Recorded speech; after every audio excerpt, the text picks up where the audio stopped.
Pag ikaw nagpasting ng 40 days, dapat soup lang. Iinom ka lang ng juice. Soup, okay, kakain ka ng prutas. Bawal kumain ng mga matitigas. Pero ito, nagpasting ng 40 days sa mahal na Panginoon, akala ni Satanas, tao lang. Kaya tinukso niya. Gawin mong tinapay itong bato. Sabi, kainin mo ang tinapay, gawin mong tinapay at kainin mo. Sabi niya, nasusulat, hindi lamang sa tinapay nabubuhay ang tao, kundi sa bawat salitang lumalabas sa bibig ng Diyos. Amen! Yan po ay last of the flesh, yung tinapay. Pita ng lamang kasi bawal sa kanyang kumain ng tinapay. Pag fasting kayo, bawal ang tinapay. Dapat mga soup lang. Mga lugaw, ganyan. Maraming tubig, lugaw, juice. Pag fasting kayo, talagang iiral sa inyo yung gutom pag kayo nag-aayuno, pagpatapos na mag-ayuno. At ang sabi, at dinala siya ng dyablo sa bayang banal at inilagay siya sa tuluktok ng templo at sinabi, kung ikaw ang anak ng Diyos, magpatihulog ka sapagkat nasusulat, magbibilin sa kanyang mga anghel tungkol sa iyo at aalalayan ka ng kanilang mga kamay, baka matisod ang iyong paa sa isang bato. At sinabi ni Jesus, nasusulat, huwag mong tutuksuin ang Panginoon mong Diyos. Amen. Ito naman yung last of the eyes. Last of the eyes. Sabi, tignan mo, pinakita sa kanya, maminamal yung, sabi rito, siya ay tinukso na magpatihulog. Sabi, at aalalayan ka ng anghel. Sabi rito, kapag ikaw ay nagpatihulog, sapagat mayroong anghel na mag-aalalay sa iyo. Sabi ng Biblia, maminamahal, ito po ay panibagong tukso ni Satanas. Amen.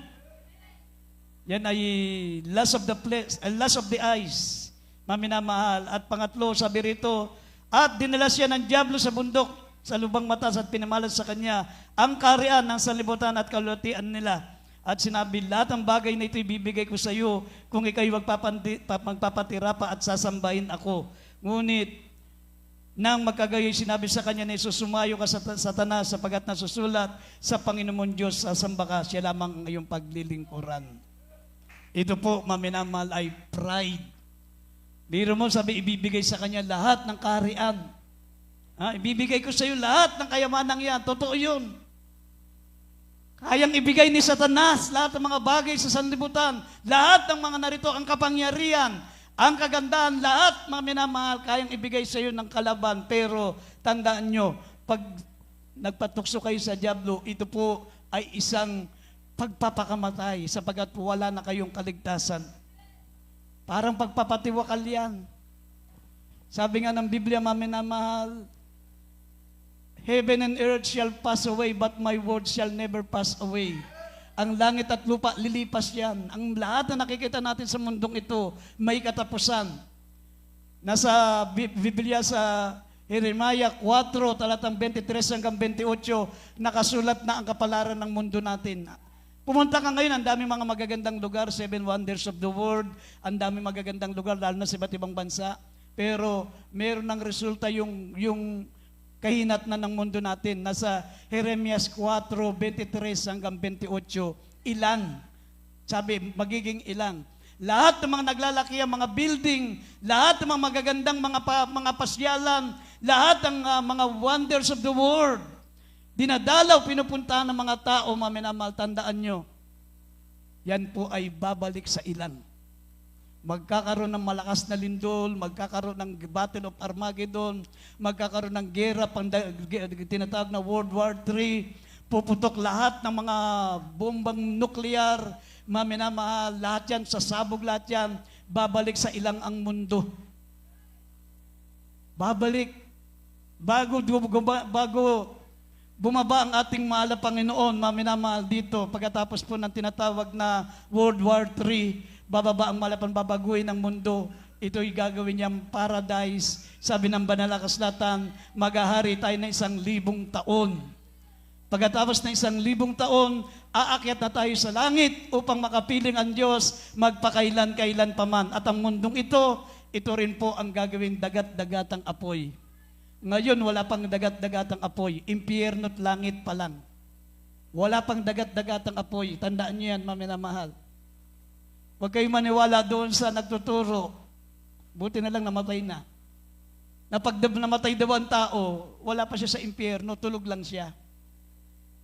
Mangyayari pa raw yung itapon ka sa impyerno, mapunta ka sa impyerno, pagkatapos pa raw na 1,000 taon. Sino may sabi? Sabi ng Biblia, it is appointed unto men once to die, then after this the judgment. Pag namatay ka, may impyerno karakada ka. Kag ikaw ay hindi naglingkod sa Diyos at hindi ka nagpatuloy na maglingkod sa Diyos, pagpikit mo sa lupa, siyang pagdilat mo doon sa impyerno. Meron ng impyerno, Hebrews 9:27, it is appointed unto men once to die, then after this the judgment. Pag hindi ka nagpatuloy na maglingkod sa Diyos, namatay ka, na-aksidente ka. Ang dami kong kilala, maminamal, kagagraduate pa lang. Pagkatanggap ng diploma, biglang namatay, maminamahal. Ang dami kong mga nalaman, maminamahal, galing sa ospital. Nagpakonsulta.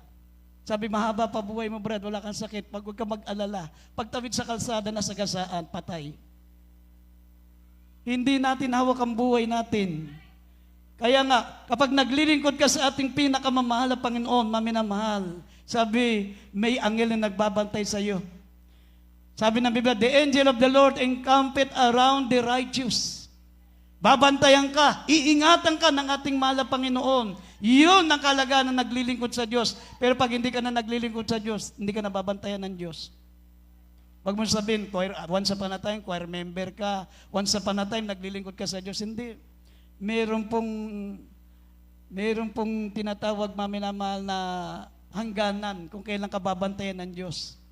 Pag ikaw ay mainit na naglilingkod sa Diyos, pero pag hindi ka na mainit na naglilingkod sa Diyos, binabantayan ka na ng dyablo. Kakain ka lang, mga minamahal, inaabangan niyang malasong ka. Tatawid pa lang, nandun ang dyablo, binabantayan ka para maaksidente ka. Lahat ng kapamakan nakasunod sa iyo pag wala ang ating malapang na pag iniwan ka na ng ating dakilan Diyos. Kaya nga sabi ng banal na kasulatan, mga minamahal, makikita niyo po rito sa Matthew chapter 4, nabasa natin, verse 1 up to 11, hindi nagbago ng strategy si Satanas. Lust of the eyes, lust of the flesh, tsaka pride of life. Ganun ang ginawa niyang panukso sa malapang ng Kristo. Kahit sa panahon natin ngayon, maminamahal, tandaan nyo. Bakit may mga mananampalataya na nadadala ng kalaban? 3 G din yun, 3 G. Lust of the flesh yan, lust of the eyes, tsaka pride of life. 3 G. Gold. Girl. Kung lalaki ka, girl. Kung babae ka, guy. Gold, guy, and glory. Pag babae ka, gold, guy, and glory. Pag lalaki ka, gold, girl, and glory. 3 G, lust of the flesh, lust of the eyes, at saka pride of life. Glory, pride of life yun. Lust of the flesh, yung babae. Lust of the eyes, babae. Lust of the flesh, yung ginto, yung gold. Gusto ng katawan yan. Kaya, 3 rin. 3 G. Pag babae ka, gold, guy, and glory. Pag lalaki ka, gold, girl, at glory. Hindi nagbago ng strategy si Satanas.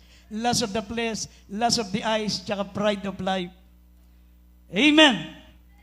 Kaya nga, dito po, mababasa po natin dito sa 1 Corinthians chapter 10, verse 6 hanggang 11. Matungayin po natin ang mga mananampalataya noon na nauna sa ating mga Kristiyano noon.